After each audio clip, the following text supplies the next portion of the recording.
This evening we'll try to really give you the essence of what we are talking about when we are talking about esoteric Christianity. So we hope that by the end of this evening that you have a deeper understanding of what esoteric Christianity is about, or that your understanding has got a new aspect. So while next week we thought of going deeper into the sevenfold path of self-initiation that is found in a lot of esoteric Christianity. But before we really go into esoteric Christianity, it can be good to look what esoteric Christianity is in relation to exoteric Christianity. So we have the esoteric, the inner Christianity, and the outside Christianity, you could almost say. Concerning exoteric religion, we have no judgment on any religion that preaches the laws of peace and tolerance, because this world definitely needs more focus on peace. And it is needed very hard for this world to heal. So we have no problems with that. So, but what is then really exoteric Christianity? If we strip exoteric Christianity from all its facets, then we can come to the conclusion that it focuses on living and thinking and acting based on literal interpretation of the Bible. So the Bible is taken as a book, and everything what is in the book is taken mostly literally. And again, we don't condemn this view. And it also has an important place in this world, because a lot of exoteric religion has to do with basic human care, no matter the racial or cultural background of that human. So also from a deeper, let's say more esoteric standpoint, it is nothing but good. And it shows, that's something that also many esoteric Christians or people in general can lose focus of. And that is to take care of others instead of looking for liberation, no matter what. It is a natural law that hands in need should be touched by hands that feed. It's a deeply based human obligation that many churches actually provide. And exoteric religion has also kept that part in society alive, and keeping also society quite normal and decent. In general, the exoteric church is a stable factor in teaching of decency, like we have said, but a lot of it has gotten stuck in a certain trap of repetition. And like all things that repeat over and over and over again, they tend to become really dull and empty. So they are already form teachings that feel as if the words are passionless and dull, while sometimes with that we might miss that real felt inner content, that inner connection, that inner conviction, that real inner religion.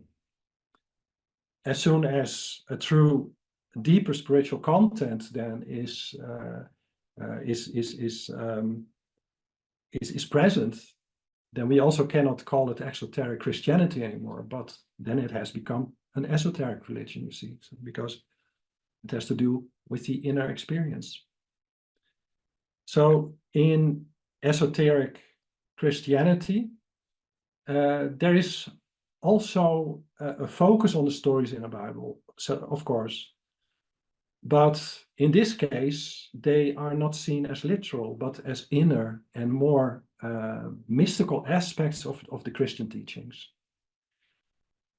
Also, esoteric Christianity usually does not use the books of the Bible only, but also other Christian texts and sources that did not make it to the Bible. And what we actually like to say above all is that in esoteric Christianity, one does not stare blind on the texts. The texts are the inspirations that try to show something that is completely beyond our normal comprehension. But what it really revolves around is the experience of the wonder of the now. And that is an experience of the now in which a higher presence arises that can be called the Christ, and that is called Christ by the Christians throughout the centuries. And Christians that sought more than outward rules and empty words, they have always existed. And for them, it has felt as if something was missing, and they started to look within themselves, just like we do. They sought exactly like us for a deeper meaning to life, and most of them probably also had direct and real experiences of the divine, maybe by themselves, spontaneously, like we can have, or through a teacher or through a group that maintained a pure connection, what we in the School of the Golden Rosicrucian call the liberation field, which is the other side of this world, we could say.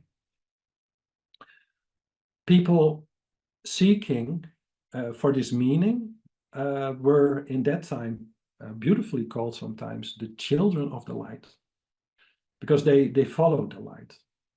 And a mark of the child of a light is that there is an inner call for peace. There is an inner longing, an inner urge for harmony, for normality. There is a call for love and righteousness. It's the deepest, let's say, like really the deepest human peace that we are looking for. And in the Bible, it says also that blessed are those who hunger and thirst for righteousness, for they will be filled. So all that righteousness, that honesty, that normality, when we embody that, when we become that, then we become filled. And what we will be filled with is the light that we will talk about little later on. But the esoteric Christian was always the follower of the inner voice, and then following the inner voice above the voice of any exoteric institution, really. A real esoteric Christian always kept her or his heart pure and tried to aim at the great price of liberation. And then through a process that we'll talk more about next week. But esoteric Christians have always asked the same questions, and those are questions that we also ask ourselves. And they found the same deeper answers that we also find ourselves. So it is not about pretty words. It is not about scriptures. Esoteric Christianity has to do with the real experience, we like to say, of the holy now. And this holy now has been experienced by Christians throughout all times. So, and as this has been expressed through all times, we have also witnesses from all times. And we have found some quotes throughout all ages, and we had to limit ourselves because there are so many beautiful ones. For example, the Gospel of Thomas was written around the year 100. So we talk really about like arch Christianity, really one of the first expressions of Christianity. The Gospel of Thomas said, the kingdom of God is inside of you and all around you. It is not found in mansions of wood and stone. It's not found in churches and temples, that it means. So it is not found in mansions of wood and stone. Split a piece of wood, and I am there. Lift a stone, and you will find me there. So we are really talking about being in the now. experiencing the now. Saint Augustine, who lived a little later in the beginning of the 15th century, he said, God is more intimate to me than I am to myself. That's a big statement, isn't it? So God is more intimate to myself than I am to myself. And it is a higher power beyond us. And Meister Eckhart, who was a German mystic that lived at the end of the 13th century, he said it in a beautiful way. The seed of God is in us, he said. If it is given to an intelligent and hardworking farmer, then it will thrive and grow up to God. And as its seed is of divine nature, so will its fruit be also of God nature. Pear seeds grow into pear trees, nut seeds into nut trees, and God seeds into gods.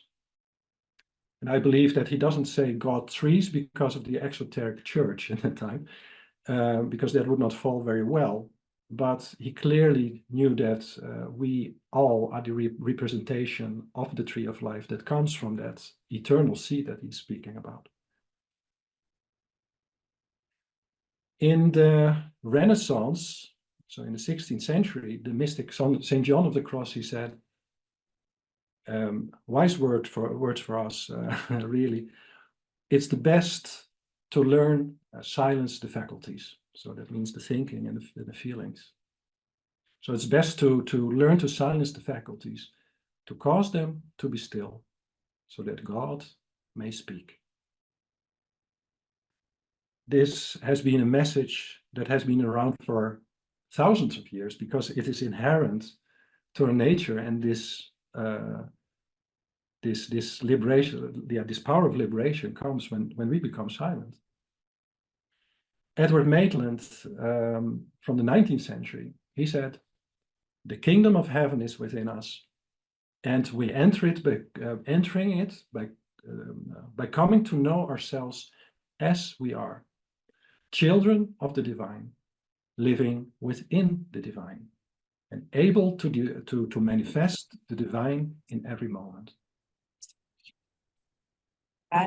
And we would like to finish these quotes with Thomas Merton, who was an American Trappist monk from the middle of the last century. He said, "At the center of our being is a point of nothingness, which is untouched by sin and by illusion. A point of pure truth, which belongs entirely to God. This little point of nothingness and of absolute poverty is the pure glory of God in us." What else to say? And with this, I wonder how many of you say to yourselves, like I know this, I recognize these testimonies because they call on what the ancient Gnostics called the mystery that lies within us all. It is and that mystery was called the Jesus. It is the mystery of knowing what we don't know, but when we follow this mystery, then we are brought to know the same that many knew already before us. So many have witnessed of exactly of the same thing that we have felt and experienced ourselves, going through the same processes. And when we research all these religions and deeply in Christianity, then we can find elements of ourselves that we know already. And when we look at our own inner processes, then there are probably 4 elements in our inner processes that we can recognize within ourselves. And we're going to mention now four of them. Many of us have this deep inner sense of right and wrong, which is just like this feeling that we can't ignore. When we don't follow it, it makes us restless. It makes us feel out of line. It makes us feel out of synchronicity. But yeah, like this restlessness that empowers us to follow this inner guide. So this sense of right and wrong that we can't ignore. This is something that many of us just feel.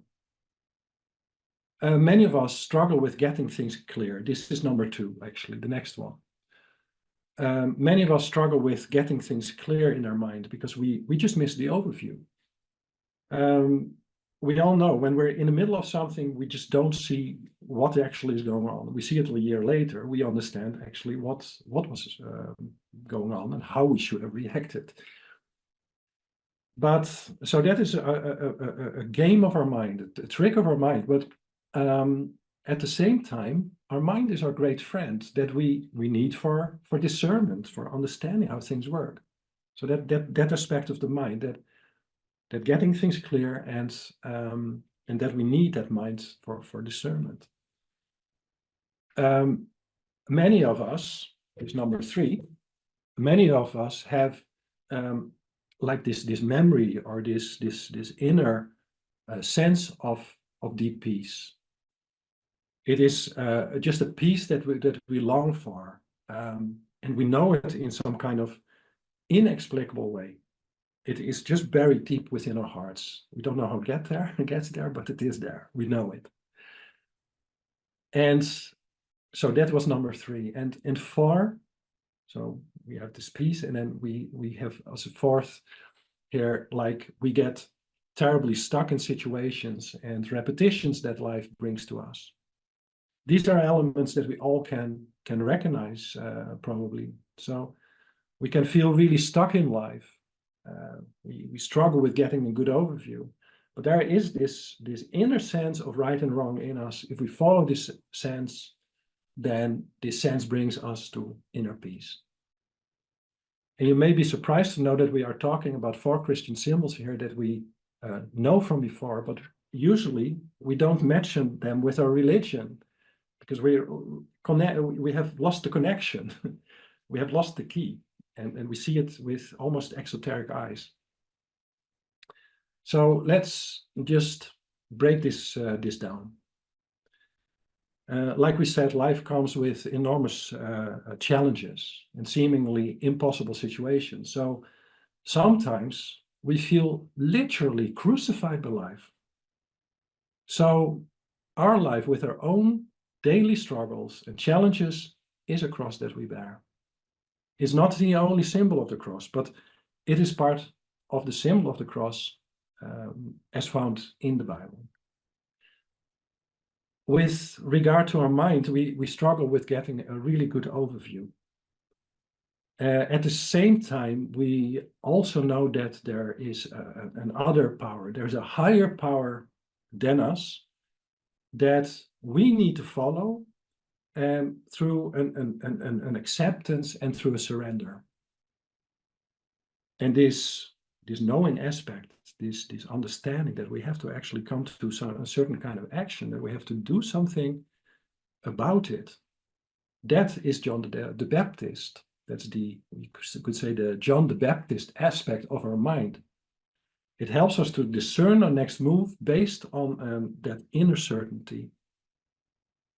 And this inner certainty that we are talking about, that is the Jesus that is within us. It is really like our intuition. It's our inner tutor. It's our inner master or teacher.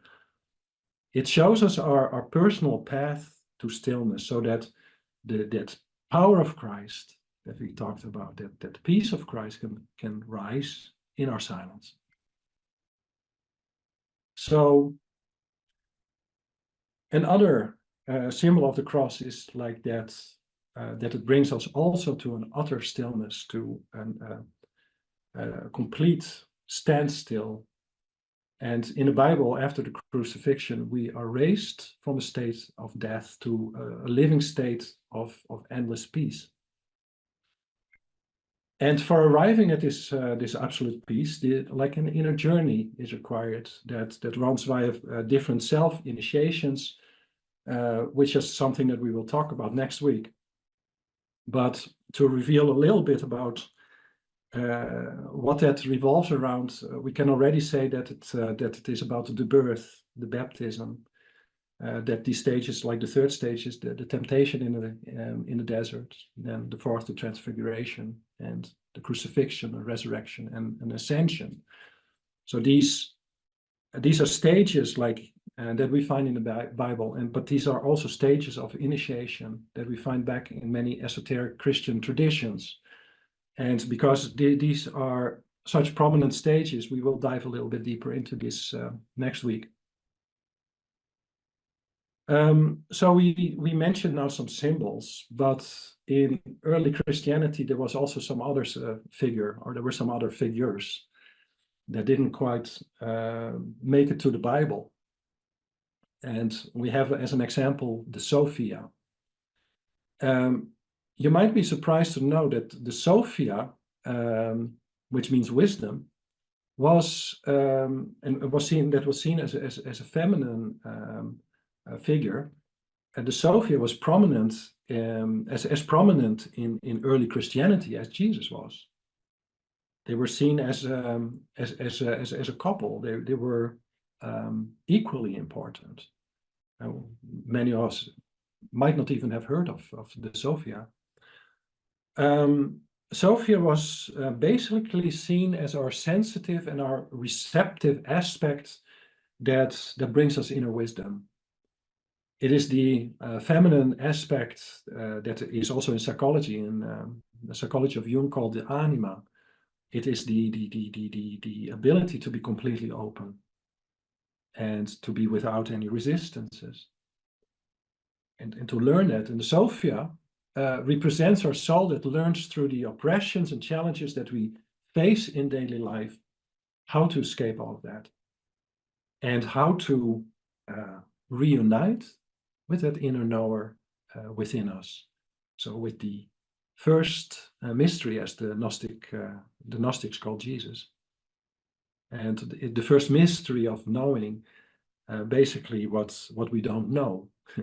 That's why it's such a big mystery, isn't it? It's like we know what we don't know. In the Gnostic literature, this union was often symbolized by a wedding, by the way, or by a consummation on the wedding bed.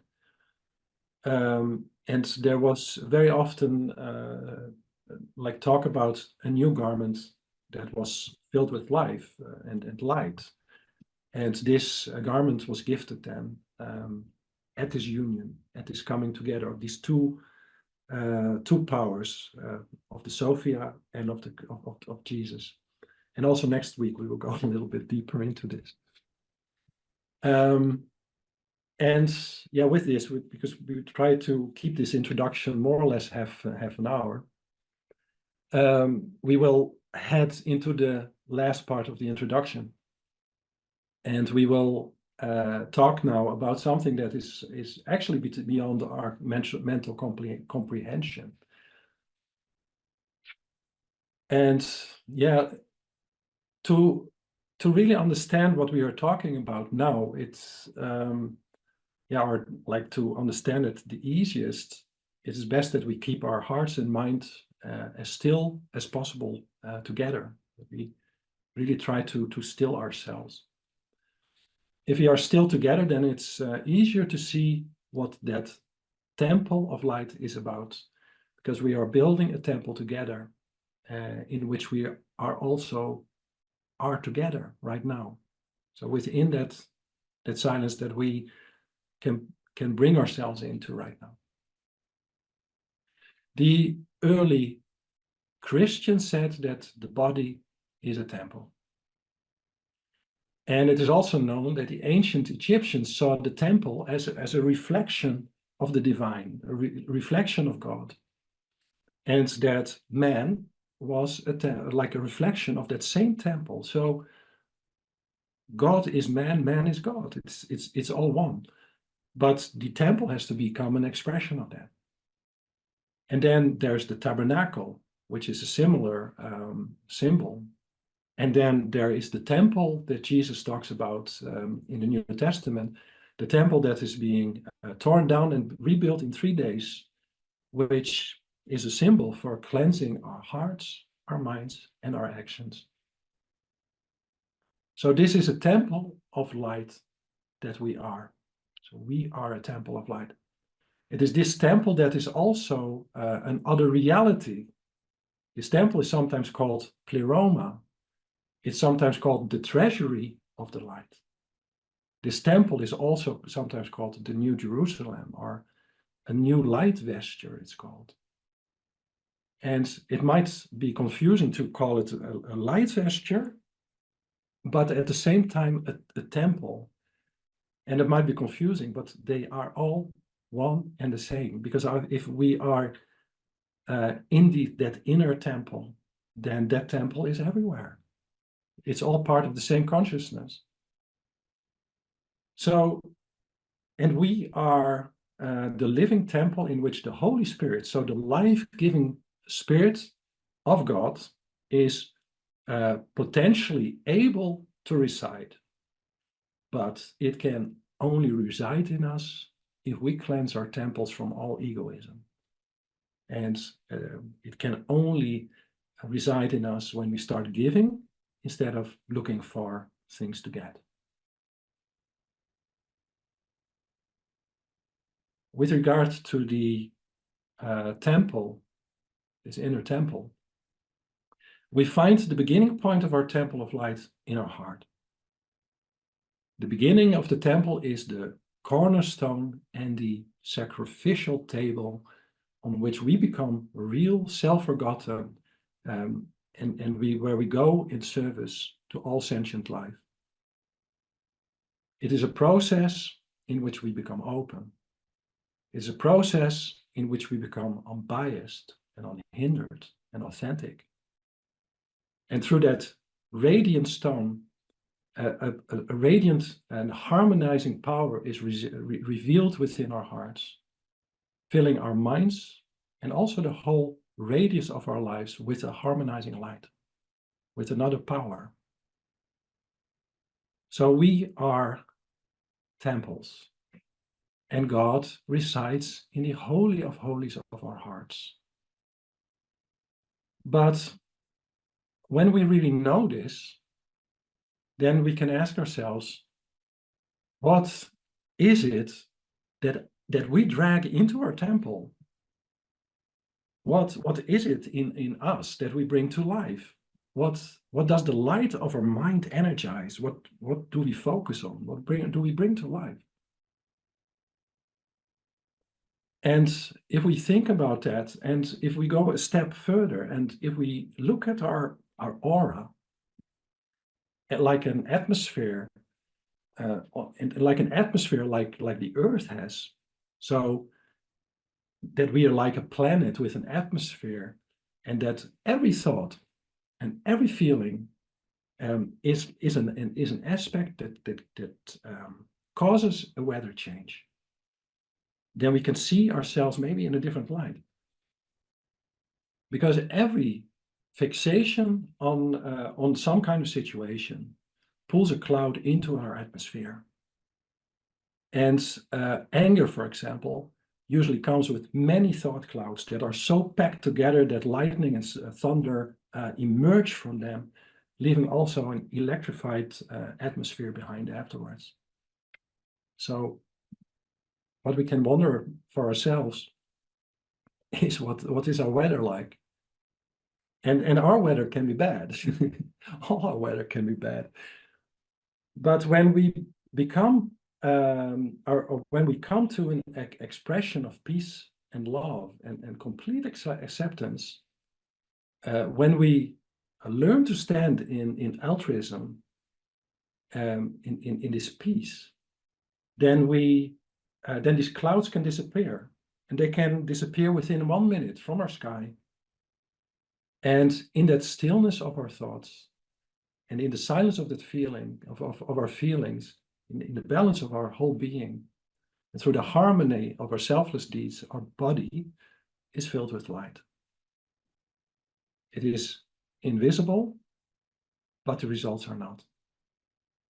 And to the eye of somebody who is psychic, these weather patterns that we carry around ourselves, our turbulence, or the absence of this turbulence, is clearly visible. And when we see that, when we understand that within ourselves, then we can also see that we need to go through an inner process that prepares in us a crystalline space of silence in which the divine light, so that the Christ can radiate, and so that can radiate its healing rays, its healing powers in us and through us. And if we really break it down, then we can see that our real process is with our resistances. And as our soul wins in clear space, the eternal sun rises in us. The focus of our attention shifts from what is negative and dark to what is light and holy in everything. And if our aura, if our atmosphere is completely still and crystalline, completely free from any turbulence and in a state of peace, then it is naturally touched by a stream of divine light. And through this divine touch, our entire being is rebuilt to the sacred structure of the temple of the light that fundamentally rests on the cornerstone that lies in the holies of holies in our heart. And if you are touched by this, then you are experiencing a small portion of that garment that we are talking about. And we deeply hope that you will carry this touch with you for a while. And it is an example of our inner John cooperating with what is there to come by setting a firm foot on the path. So let's now open up microphones, cameras, and join in, and let's talk about this.